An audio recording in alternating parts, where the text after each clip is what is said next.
Salam alaikum, Azul Fillawen wa Sahaf Turko. Ce soir, je suis à la fois très content et très déçu par nos diplomates qui gèrent le dossier français. Très content car enfin, l'ambassade d'Algérie a décidé de porter plainte contre le fils de l'ancien président français Nicolas Sarkozy, qui s'appelle Louis Sarkozy, lorsqu'il avait dit que si j'étais aux manettes, je brûlerais l'ambassade d'Algérie en France. Vous vous en souvenez, j'avais fait une vidéo, je vous avais dit, mais comment notre pays, comment notre ambassade ne peut pas porter plainte contre ce délinquant? Et vous, en tout cas nombreux parmi vous, sur cette chaîne YouTube, m'avait dit « Mais Rachid, tu ne comprends rien.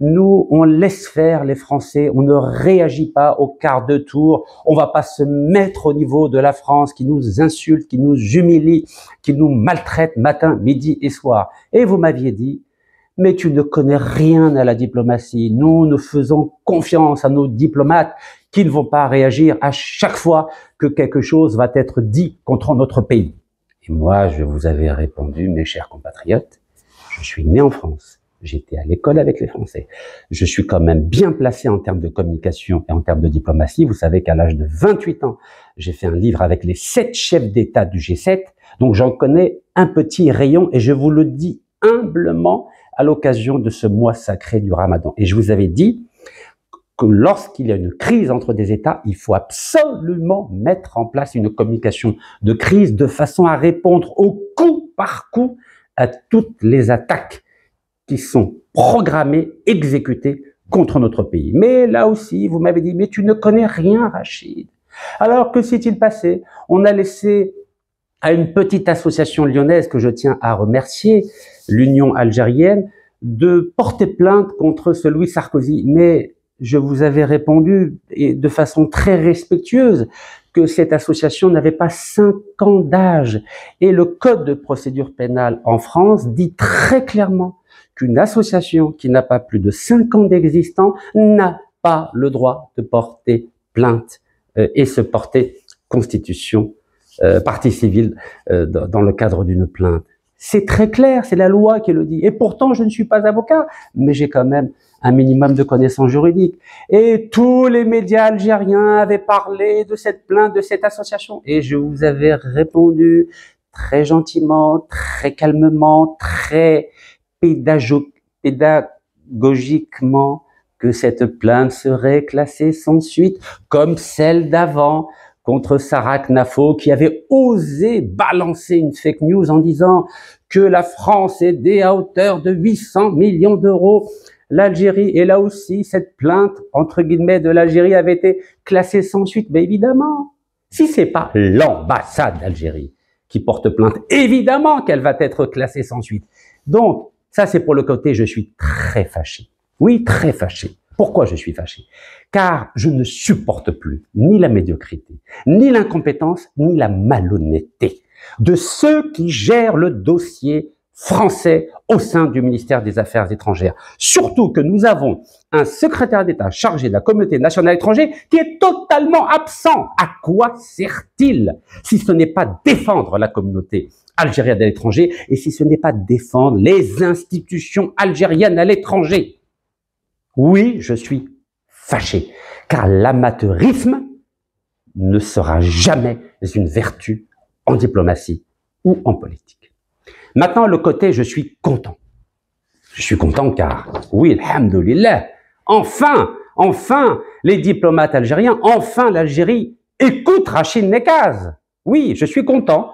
Enfin, vous avez daigné écouter mon conseil. J'avais dit, il fallait que ce soit l'ambassade d'Algérie ou le consulat général d'Algérie à Paris qui porte plainte, car on n'a pas le droit de laisser qui que ce soit massacrer, humilier, invectiver l'Algérie sans réagir. Surtout qu'en Algérie, vous le savez, pour un mot sur Facebook, la justice met des Algériens en prison. Et là, vous avez ce délinquant qui ose dire qu'il va brûler l'ambassade de nos chouhada, 5,5 millions d'Algériens sont morts pour que nous ayons un drapeau, une ambassade, et nous laissons n'importe quel imbécile, excusez-moi du terme, insulter l'Algérie et dire que je vais brûler l'ambassade d'Algérie. Donc oui, je suis content. Je suis content. Maintenant, la question qui se pose est la suivante. Comment se fait-il? Ça fait plus de 120 vidéos que je publie depuis la crise qu'il y a avec l'auteur algéro-français qui avait été arrêté le 16 novembre à Alger. Comment se fait-il que malgré tous les arguments que j'avance, malgré toutes les propositions que j'ai soumises, à la fois au président, au ministère des Affaires étrangères, à nos diplomates, comment se fait-il qu'il y ait un boycott total de la part des médias algériens? Je dis bien total. Alors que de 2013 à 2023, régulièrement, il y avait des articles sur toutes les propositions, les actions, les arguments. Mais là, total. Oui, je suis aussi victime d'un boycott médiatique total en France, mais ça c'est normal. Car évidemment, je ne vais pas défendre les intérêts français et je ne vais pas escompter des médias français qu'ils parlent ou qu'ils rendent compte des propositions de Rachid Nekaz. Donc ça c'est normal, c'est de bonne guerre. Mais que mon pays, l'Algérie, que je défends bec et ongle, a décidé de dire à tous les médias algériens de ne pas parler de Rachid Nekaz, de ne pas parler de ses propositions, de ne pas parler de ses arguments, c'est tout simplement scandaleux. Et car oui, j'avais dit qu'il fallait porter plainte contre ce délinquant. Personne n'en a parlé dans les médias algériens. Et donc, c'est pas votre problème. Vous avez un problème avec Rachid Nekaz. Vous avez peur que si vous parlez de Rachid Nekaz, vous allez me donner de la crédibilité. Mais la crédibilité, je l'ai à la base par les valeurs que m'ont enseignées mes parents, par l'éducation que j'ai reçue, par la culture que j'ai développée et par mon expérience internationale. Je n'ai pas besoin de qui que ce soit pour me donner de la crédibilité, mais quand il s'agit de l'intérêt supérieur de l'Algérie, vous avez le devoir et l'honnêteté intellectuelle de parler des propositions de toutes celles et ceux qui sont là pour défendre l'Algérie, ses institutions, son histoire, son peuple et sa communauté nationale à l'étranger. Je dis bien, oui, vous avez le devoir d'en parler. Donc oui, je suis content et fâché. Certains vont me dire, mais Rachid, pourquoi tu t'énerves? Oui, je m'énerve, mais c'est une colère qui est nécessaire. Pourquoi est-elle nécessaire? Car l'amateurisme ambiant, l'incompétence ambiante et la malhonnêteté ambiante, à quoi elle nous mène et à quoi va nous mener? Elle va mener à la dégradation totale de l'image de l'Algérie, non seulement en France, mais dans le monde entier.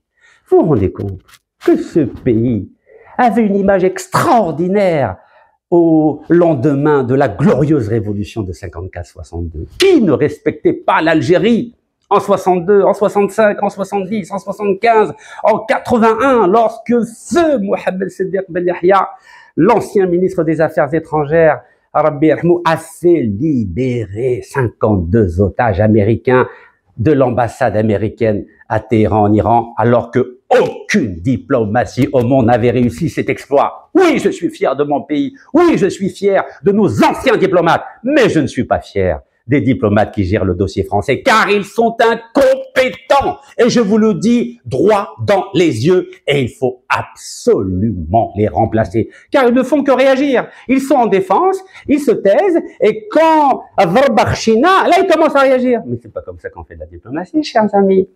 On fait pas de la diplomatie avec des réflexes pavloviens. On fait de la diplomatie avec une stratégie, avec une vision, avec des hommes extrêmement compétents. Pas avec des peureux, des médiocres, des incompétents. Alors, je vous ai souvent dit que la France avait deux visages. Ce visage de droite, c'est le visage des Lumières, de la démocratie, des droits de l'homme, de la connaissance, de la liberté, de la fraternité.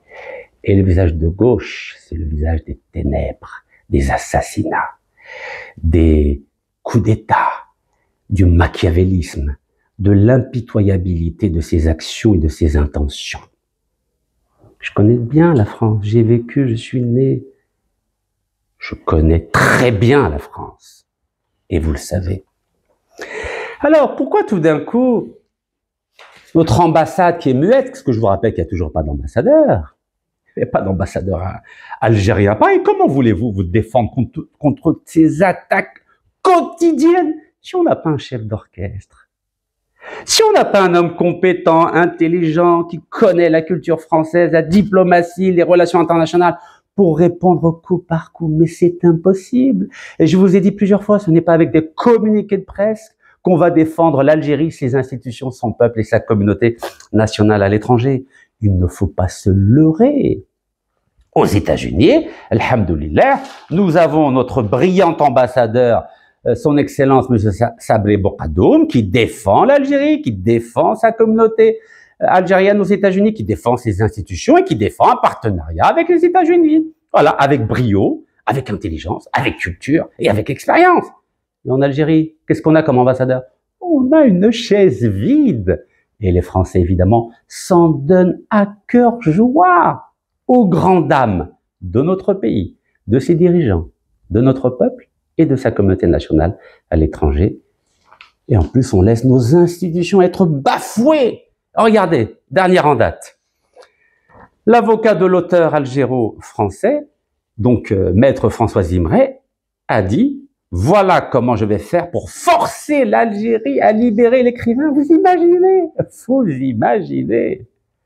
Maintenant, il y a une stratégie pour forcer l'Algérie à libérer cet auteur. Vous imaginez la gravité de la situation à laquelle nous sommes arrivés? Vous vous en souvenez quand il avait dit que l'Algérie ne veut pas me donner un visa pour défendre mon client? Et moi, j'avais répondu que la France aussi avait refusé. Notamment le consulat de France à Alger, le consulat de France à Oran, d'accorder un visa à mon avocat, maître Abdelkader Chouhra, pour me défendre dans un procès qui devait avoir lieu en France. Car vous savez, la France des ténèbres avait décidé de me condamner par défaut à 18 mois de prison, à saisir tous mes biens, bloquer tous mes comptes, avec l'émission d'un mandat d'arrêt international, alors que j'étais emprisonné puis assigné à résidence en Algérie. Et oui, ça c'est la France des ténèbres. C'est qui aujourd'hui fait semblant de défendre un écrivain. Mais moi aussi je suis un écrivain, j'ai publié 6 livres, dont un avec les 7 chefs d'État du G7, comme je vous l'ai rappelé. Mais la France des ténèbres, parce qu'à l'époque elle s'entendait avec une partie du DRS qui adore la France, et tous les deux se sont mis d'accord pour me neutraliser. Ils m'ont emprisonné en Algérie et ils m'ont saisi tous mes biens et bloqué tous mes comptes en France. Donc c'était mission accomplie à l'époque. Cette faction du DRS s'entendait très bien avec la DGSE. Et vous le savez maintenant, parce que maintenant les masques sont tombés. Donc voilà, vous avez cet avocat qui a décidé de saisir l'ONU, et vous le savez que la France est membre permanent du Conseil de sécurité des Nations Unies. Ne l'oubliez pas. La France, que j'entends souvent dire, mais non, la France est endettée, elle a 3300 milliards d'endettement. Mes chers amis, vous savez combien les États-Unis d'Amérique, première puissance mondiale, a de dettes? Elle a 10 fois plus de dettes, l'Amérique. 35 000 milliards de dollars, 10 fois plus de dettes que la France. Cela ne l'empêche pas d'imposer son diktat, au monde entier. Le fait de ne pas avoir de dette n'est pas du tout un critère de puissance ou de pouvoir. Donc, cet avocat de l'auteur algéro-marocain, qu'est-ce qu'il fait? Il veut transformer cet Algérien en prisonnier politique de la stature du russe Solzhenitsyn. Vous vous rendez compte? Et nous, avec la chaise vide que nous avons à l'ambassade d'Algérie à Paris, évidemment, on va rien dire. Mais il faut des vrais intellectuels pour répondre à ces gens-là. Il faut des vrais hommes et femmes de loi, comme Maître Bouchéchi ou Maître Zoubida Assoul. Il faut des vrais universitaires, il faut des vrais diplomates, il faut des vrais politiques, il faut des vrais journalistes. Pas une chaise vide, voyons. Et pas des communiqués envoyés à partir d'Alger. Ce n'est pas sérieux, voyons. Je poursuis. Regardez, la France, elle déroule sa stratégie au quotidien. Article d'aujourd'hui, 12 mars. Un fonctionnaire de Bercy et une employée de l'Office de l'immigration soupçonnés d'espionnage pour l'Algérie. Vous vous rendez compte? Regardez, ils disent que il y a 2 fonctionnaires qui donnaient les noms d'Algériens qui étaient ou bien opposants ou bien qui bénéficiaient du droit d'asile pour le transmettre au consulat d'Algérie à Créteil. Regardez comment ils salissent nos institutions. Regardez. Regardez. Et nous, on dit rien. Alors, je vais quand même répondre à un des deux, en tout cas à une des deux accusations, parce que nos journalistes, bien sûr, ne connaissent pas grand-chose au fonctionnement des institutions, à ce qui est vrai ou pas vrai. Donc, selon le parquet de Paris, tous deux, c'est-à-dire les deux fonctionnaires, ont été mis en examen pour avoir fourni des informations sensibles au service de renseignement algérien sur le ressortissant en France. Et ils disent bien un fonctionnaire de Bercy. Et mes chers compatriotes, ou journalistes, ou diplomates, mais vous savez que dans le cadre de la convention judiciaire entre l'Algérie et la France, l'article 13 dit très clairement que l'Algérie peut demander des informations bancaires aux Français concernant tous les Algériens qu'il y a en France. Oui, article 13. Et d'ailleurs, l'Algérie avait demandé à la France, en ce qui concerne mes comptes bancaires et mes appartements, et c'est la raison pour laquelle j'ai été neutralisé, vous le savez ou pas? Car à l'époque de Zermati, Zermati, c'est pas Hamid Tebboune. Hamid Tebboune, je le respecte et je le respecterai toujours. Depuis 2017, je l'ai toujours défendu. Et je publierai une vidéo dans les prochains jours. Donc, quand on a une accusation d'un fonctionnaire de Bercy, mais l'Algérie pourrait répondre, mais c'est fallacieux comme argument, car la Convention d'entente judiciaire, à son article 13, dit que l'Algérie peut demander des informations bancaires et elle n'a pas besoin de passer par un fonctionnaire d'origine algérienne pour avoir des informations bancaires sur les 5 millions d'Algériens qu'il y a en France. Mais quand on ne connaît pas les dossiers, personne ne va répondre. Donc moi, je réponds pour l'Algérie. Pas au nom du gouvernement algérien, mais au nom de l'Algérie. Car ça, c'est un mensonge. En tout cas, pour la partie concernant le fonctionnaire. Car l'Algérie peut avoir les informations sans passer par qui que ce soit. Vous savez, à un moment donné, il faut être lucide. La vérité, tôt ou tard, il faut la dire.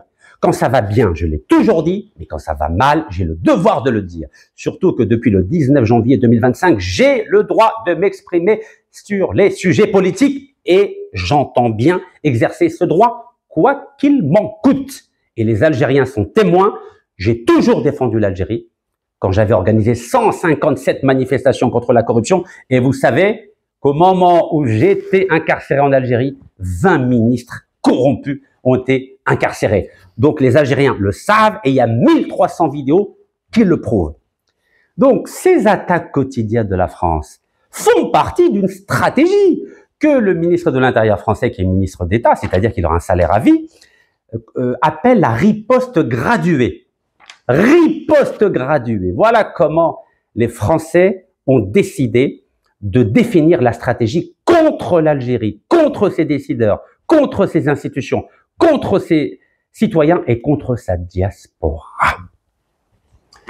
Et cette riposte graduée, elle a commencé déjà en France. Vous savez que, exemple, à la préfecture du Rhône, à Lyon, il y a 3200 rendez-vous qui concernent des Algériens qui ont été annulés pour notamment refaire leur titre de séjour. Et par rapport aux Algériens d'Algérie, vous savez qu'au mois de janvier, il y a eu 28% de visas au moins accordés par les consulats de France. Mais il n'y a pas qu'au niveau des cartes de séjour et des visas que la France a décidé de mettre en place sa riposte graduée. Vous avez bien vu qu'il y a une liste à peu près de 800 personnalités algériennes qui n'ont plus le droit de rentrer en Algérie. Déjà, l'ancien directeur de cabinet du président algérien, Si Abdelaziz Khalaf, a été refoulé d'un aéroport français. Ensuite, c'était l'épouse de l'ambassadeur d'Algérie au Mali. Ils lui ont dit, allez, dokhli al-dar, alors qu'elle avait un passeport diplomatique. Eh oui, mais quel est l'objectif de tout cela? Vous savez bien que dans le cadre de cette riposte graduée, on commence par supprimer l'autorisation de venir en France, pointer du doigt les noms des décideurs. Ils ont commencé avec Salah Boudji, le président du Conseil de la Nation, c'est-à-dire le président du Sénat algérien, ou l'ancien ambassadeur de France à Alger, M. Xavier Driancourt, a dit qu'il aurait un appartement à Paris. Vous savez ce que ça veut dire? Ça veut dire que l'étape d'après, c'est que les Français vont geler les avoirs de tous les décideurs algériens, honnêtes ou malhonnêtes. Je ne rentre pas dans les détails. Et quelle est l'intention? Quelle est l'intention? Quelle est la stratégie? Vous savez, la stratégie des Français, elle est triple. Première chose, augmenter le mécontentement de la diaspora algérienne en France. C'est-à-dire faire en sorte que les 5 millions d'Algériens soient fâchés contre l'Algérie. Premier objectif. Deuxième objectif, en visant les 800 personnalités qui n'ont plus le droit de venir en France et de les menacer de geler leurs avoirs, c'est-à-dire de bloquer leurs comptes bancaires et leurs appartements, comme ils ont fait avec moi. Et oui, je suis un bon exemple, hein. C'est quoi? C'est faire en sorte que ces 800 personnes se retournent contre le président Abdelmadjid Tebboune. Eh oui, c'est ça l'objectif.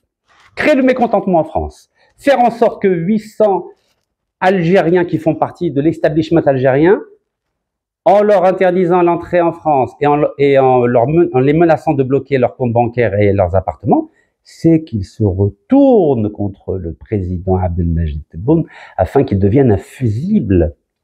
Et le troisième objectif, c'est ce qu'a dit l'ancien juge antiterroriste Mark Trévidic, qui a été pendant 10 ans patron de l'antiterrorisme, en tout cas juge antiterroriste, qui a notamment enquêté sur la disparition, l'assassinat des moines de Tibérine. Publiquement, sur la chaîne française Public Sénat, il a appelé à un renversement du régime algérien. Donc les Français ne s'en cachent pas. La réponse graduée des Français, elle est très claire. C'est faire en sorte que le pouvoir algérien pousse à la démission le président Abdelmadjid Tebboune. C'est très clair.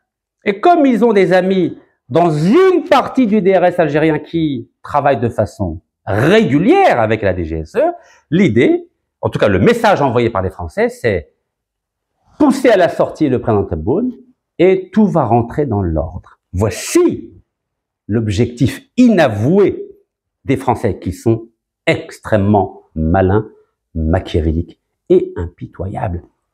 Car les Français en veulent au président Abdelmadjid Tebboune. Il suffit de voir la une de quelques magazines. Vous avez vu, photo entre Tebboune et Macron, Algérie, le chantage, ça suffit. Ça, c'était Marianne. Après, c'était les réseaux algériens, donc en France. Et à chaque fois, quelle est la photo qui est mise en avant? C'est la photo du président algérien. Ne vous détrompez pas. L'objectif inavoué des Français, c'est la démission forcée du président algérien. Et vous savez que les Français sont sans pitié. Alors nous, parce que nous avons 70 milliards de dollars en réserve, nous croyons que nous pouvons faire pression sur les Français. Mais c'est une plaisanterie, j'espère. Hier, je vous ai parlé de ce livre, Washington et le monde. Et je vous ai dit qu'à la page 68, je vais vous dire la phrase, parce que apparemment très peu ont vu la vidéo que j'ai publiée hier, alors que celle d'avant-hier a été formidable. Page 68, écoutez bien. Ni les Nations Unies, ni aucune autre institution internationale n'a beaucoup de pouvoir de contrainte sur les grandes puissances. Donc, ni l'ONU, ni aucune autre organisation internationale n'a de pouvoir de contrainte sur les grandes puissances. Regardez, c'est ici. Qu'est-ce que ça veut dire? Ça veut dire qu'un pays, aussi grand soit-il comme l'Algérie, qui est le plus grand pays d'Afrique, n'a aucun pouvoir sur un des 5 grands, que ce soit les États-Unis, la Russie, la Chine, l'Angleterre ou la France. Ces 5 pays ont le droit de veto au Conseil de sécurité des Nations Unies. Ce n'est pas avec nos 70 milliards de dollars de réserve que nous allons contraindre la France à changer sa position eu égard à la question du Sahara occidental, de la même façon que ce n'est pas avec nos 70 milliards de dollars que nous allons contraindre les États-Unis d'Amérique à changer leur position sur le dossier du Sahara occidental. Donc à un moment donné, il faut être pragmatique, il faut être lucide et réaliste. Là aussi, j'en reviens à l'interview de notre ambassadeur à Washington, son Excellence, M. Sabri Bokaddoum, qui a été d'un pragmatisme extraordinaire dans sa vision qu'il a, eu égard au nouveau partenariat entre l'Algérie et les États-Unis. Et M. Sabri Bourgadoum ne parle pas de la position des États-Unis concernant le dossier du Sahara occidental. M. Sabri Bourgadoum parle des intérêts de l'Algérie. On ne parle pas des sujets qui fâchent, surtout qu'on ne peut rien contre les 5 grands. On ne peut rien, car c'est quoi l'Algérie? En dehors d'avoir le plus grand territoire africain, nous n'avons aucun allié, je dis bien aucun allié. Mais la France, elle a 26 alliés. Vous avez vu le plan de défense que l'Europe a mis en place à l'initiative de la France? Est-ce que vous avez vu 800 milliards de dollars de budget militaire supplémentaire. À 27, ils étaient 27, 10, 20, 27 pays se sont mis d'accord pour mettre en place un plan de défense de façon à pouvoir répondre militairement à d'éventuelles attaques des Russes ou d'un changement d'alliance avec les États-Unis. Et oui, 27 se sont mis d'accord. Et nous, on est d'accord ni avec la Libye, ni avec le Mali, ni avec le Niger, ni avec la Mauritanie, ni avec le Maroc. Mais on est d'accord avec qui, nous? C'est qui nos alliés?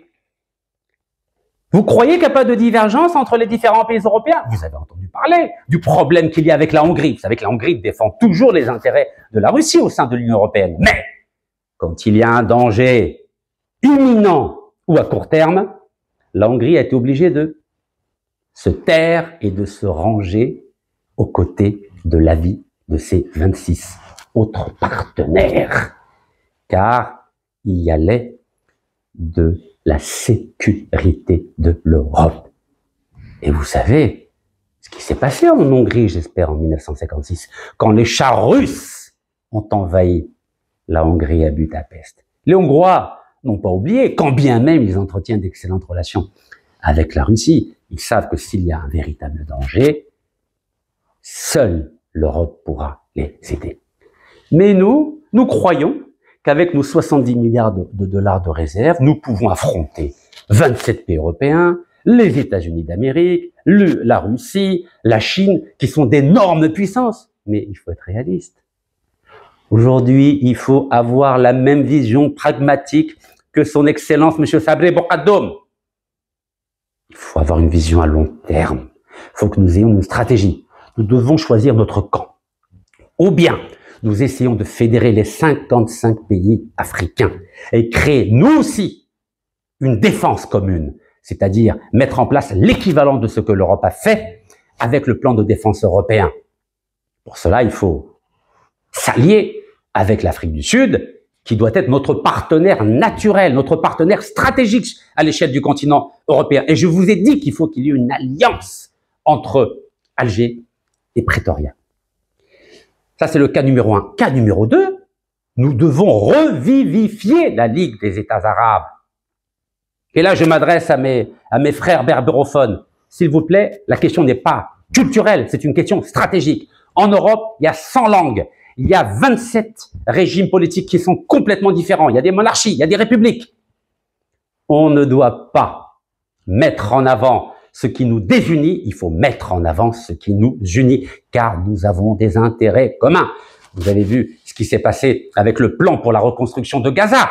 Nous avons décidé d'envoyer uniquement notre ministre des Affaires étrangères. D'un point de vue, en tout cas du point de vue du président algérien, c'était une bonne chose. Mais nous avons le devoir d'étouffer nos divergences pour mettre en avant nos intérêts communs. Donc, ou bien on développe une vision panafricaniste, ou bien nous défendons une vision panarabiste. Nous ne pouvons pas rester isolés. C'est un non-sens, c'est absurde et c'est suicidaire. Et vous avez vu comment la France joue de nous, comment la France se moque de nous, comment la France nous humilie matin, midi et soir. Vous imaginez, jamais dans l'histoire, je dis bien jamais, un État n'a empêché 800 responsables politiques, civils et militaires d'accéder à un pays. Jamais. Ça veut dire que la France ne tient absolument pas compte de notre souveraineté, absolument pas compte de notre drapeau, absolument pas compte de la dignité de nos citoyens, que ce soit ceux qui vivent en Algérie ou ceux qui vivent à l'étranger, notamment en France. Alors, certains pensent que, et je lis certains commentaires, oui, l'Algérie peut résister à la France. Soyons sérieux. Lorsqu'en 2016, Total avait poursuivi l'Algérie en justice, qu'est-ce que nous avons fait? Qu'est-ce que nous avons fait? Vous savez que Total nous avait poursuivis en justice. Il y avait un tribunal arbitral à Genève, avec 3 noms, je vous en ai déjà parlé. Le juge s'appelait Monsieur Georges Berman. L'avocat qui défendait les intérêts de Total s'appelait Bernard Audit. Et devinez comment s'appelait l'avocat qui défendait la Sonatrach, c'est-à-dire l'Algérie? Georges Afaki. Il était français aussi, regardez. Français, vous pouvez regarder. Mais c'est une honte, on n'a même pas des avocats pour défendre nos intérêts de la même façon qu'on n'a même pas un ambassadeur pour défendre l'intérêt de l'Algérie et de la communauté nationale en France. Et qu'est-ce qui s'est passé après? Que s'est-il passé après que Total nous ait poursuivi l'Algérie en justice? Eh bien, tout d'un coup, comme nous étions tellement faibles, regardez ce qui s'est passé. Total se réconcilie avec l'Algérie. L'Algérie a dit « Non, non, c'est bon, j'arrête, c'est bon, on met fin au litige. » Et après, qu'est-ce qui s'est passé? Total a obtenu des nouveaux contrats. Regardez, Total a obtenu des nouveaux contrats en échange de l'abandon de la procédure d'arbitrage contre l'Algérie. Là, vous avez l'ancien patron de Haute-Radol contre lequel j'ai organisé plus d'une trentaine de manifestations. On m'avait dit « Mais tu es un traître, tu es un traître, tu es un traître !» Ah oui, aujourd'hui, il est en prison. Et son fils, condamné à 10 ans de prison et un mandat d'arrêt international contre lui, mais il est tranquillement à Paris, parce que la France protège. Là, c'est avec le PDG de Total. Et bien sûr, dans la presse française, ils étaient très contents. Le groupe français Total revient en force en Algérie. Eh oui, en signant un contrat de partage de production pétrolière. Et bien sûr, pour le 100e anniversaire de Total, qu'est-ce qu'il y a eu? 25 ans de gaz gratuit à TFT, plus 25 ans de pétrole gratuit. Mes chers amis, et là je m'adresse aux décideurs algériens, arrêtez ce boycott, car en période de danger, vous ne pourrez compter que sur des gens patriotes et compétents. Salam alaikum.